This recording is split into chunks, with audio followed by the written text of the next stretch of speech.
Hey guys, let's get more news about Warriors, but first don't forget to subscribe to the channel and leave a what the Warriors have achieved recently is truly impressive. Is the decision to bench a player part of a larger strategy? Are they really trying to move him out of the Bay Area? In this video we'll take a closer look at the latest developments surrounding this player situation and why this might be one of the coach's most intelligent moves. Before diving into this discussion, it's important to highlight that this channel is focused on the Warriors, offering daily updates. Now, let's get into today's news. A recent report reveals that he is no longer in the rotation without exceptions. The team seems firm in their decision regarding his place on the bench. This information is backed by a statement from a longtime observer who has been following the team for decades. This individual is known for their critical perspective, which makes their opinions highly relevant as they strive to portray the reality of the situation. They shared their thoughts in a recent podcast episode released on Monday. Both commentators expressed confidence that the coach is resolute about this choice. Their statement suggests that all signs point to the player being out of the rotation. They mentioned that while adjustments could be made if the team starts losing, the fundamental decision is unlikely to change, especially due to the opponent's athleticism. This was a key discussion point when the Warriors faced this opponent for the first time this season and managed to secure the victory. Losing a game is part of the process, and despite the need for potential adjustments, it's unlikely they will occur because of the opponent's remarkable athleticism. This sentiment was widely shared when the Warriors faced this rival shortly after securing their playoff spot, with the Warriors as the second seed and the opponent as the seventh. There was a consensus that contributions from this player coming off the bench would be essential, especially considering the rival's youth athleticism and wingspan. However, it was noted that the coach seemed to lack confidence in the player during the last regular season game in a crucial match, raising questions about the coach's trust in him. There are several factors to consider, which we'll explore, but first it's worth hearing your thoughts on why he seems to have lost the coach's and team support, going from potentially signing a max contract to facing consecutive games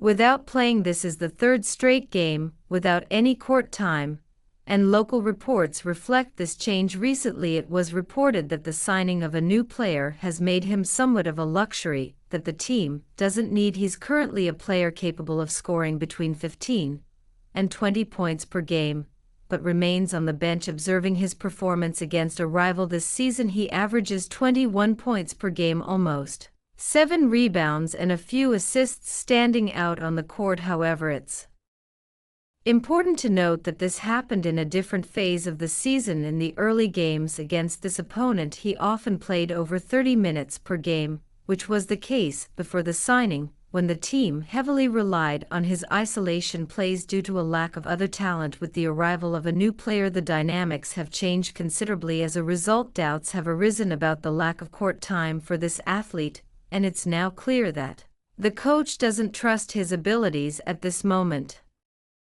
At that point, the squad was missing talent, but the arrival of Jimmy Butler changed everything. There were many questions about Kuminga's absence in the match against the Rockets, suggesting that the coach does not have complete confidence in him. Evaluating Jonathan Kuminga's performance in April after he returned from an ankle injury on March 13, it became clear that there was a noticeable drop. This decline can be linked to his struggles to work well with Jimmy Butler. Soon, I will present some statistics that support this view. It is apparent that Jimmy Butler has had a significant impact on the team's overall performance. After Butler's trade, the team faced 2 losses between his arrival and March 10, just before Kuminga's return. During the stretch, they significantly outperformed their opponents. In one of those encounters against Philadelphia, Butler had to leave early due to a back issue, yet the team's performance remained impressive. Once Kuminga returned, they achieved a few additional wins, but then faced a setback against Denver, where they were without key players, and an opponent excelled against them, revealing their vulnerabilities against more agile wing players, an area where Kuminga is expected to excel defensively. Yet it has become clear that having both Jimmy Butler and Kuminga playing together is not a feasible strategy, which is crucial for the team when their star is off the court when Butler is on the floor. He maintains an impressive net rating of 10.2, which is noteworthy. The offensive rating stands at 120 while the defensive rating is 110, resulting in a net rating of 10.2, an exceptional statistic. In contrast, Kuminga's presence leads to a net rating that drops to just 4.5, indicating a significant dip in overall productivity. This is the core message the coach has been trying to convey. The offensive rating remains at 120 while their defensive rating is at 110, yielding a net rating of 10.2, which is indeed remarkable. But what happens when Jonathan Kuminga is on the court? His contributions decrease to just 4.5, showcasing a substantial reduction in output. This illustrates the point the coach has been trying to make, that these two players do not effectively complement each other's play. Jonathan Kuminga is a player who frequently needs the ball to be effective, yet his mid-range shooting efficiency is inconsistent, as is his ability to hit three-point shots. Since returning from an ankle injury, his three-point shooting percentage has fallen below 20%, lingering around 17%. In a team like the Warriors that relies heavily on shots from beyond the arc, it is crucial to have players who can consistently make those shots. Currently, those players include Y. Santos and, surprisingly, another teammate who has been converting around 50% of his three-point attempts over the past month. These are the players that both the team and coach can trust in. Recognizing that one of their most skilled athletes does not fit into the current structure is a prudent decision. It requires boldness to make such a determination, but it is essential to remember that the coach has a well-established track record with 4 championships. He is among the select few coaches in NBA history to achieve 100 playoff victories. He possesses a deep understanding of playoffs and matchups, making his decision to limit Kuminga's role one that deserves confidence. This does not imply unreserved support for every choice, as it is reasonable to question whether he has hindered Kuminga's growth over the years, but in terms of playoff strategy, the coach clearly has the expertise.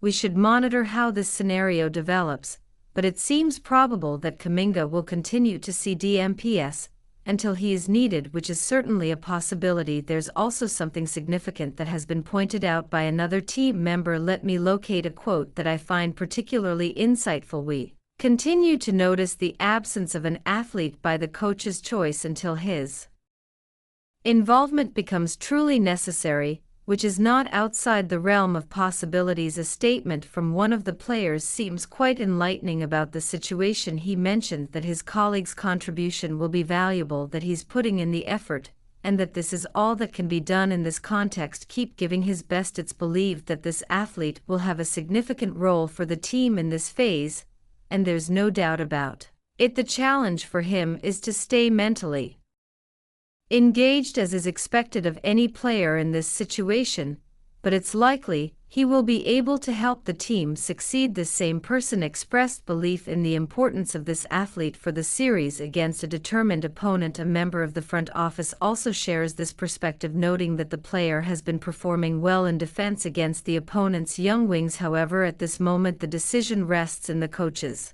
hands, who clearly has the trust of everyone as he knows how to win in the playoffs. A key point to emphasize is the importance of the player maintaining mental focus. This can be seen as a common problem, something that reflects in his performance, especially when he makes mistakes and loses the ball, leading to criticisms of his basketball IQ, which could stem from a feeling of not belonging to the group, as he seems to be in a delicate position with the coach. So do you think the coach is making the right choice by keeping him out? Does the team have a better chance against the opponent without him on the floor? We need to examine the data, which indicates that currently the team becomes stronger with their main players on the floor, and that's what really matters. We're in the playoffs. It's time to adjust the rotation and put the players in who are making the small plays efficiently. At this moment, the team is clearly stronger when their main players are on the court as much as possible. This is what truly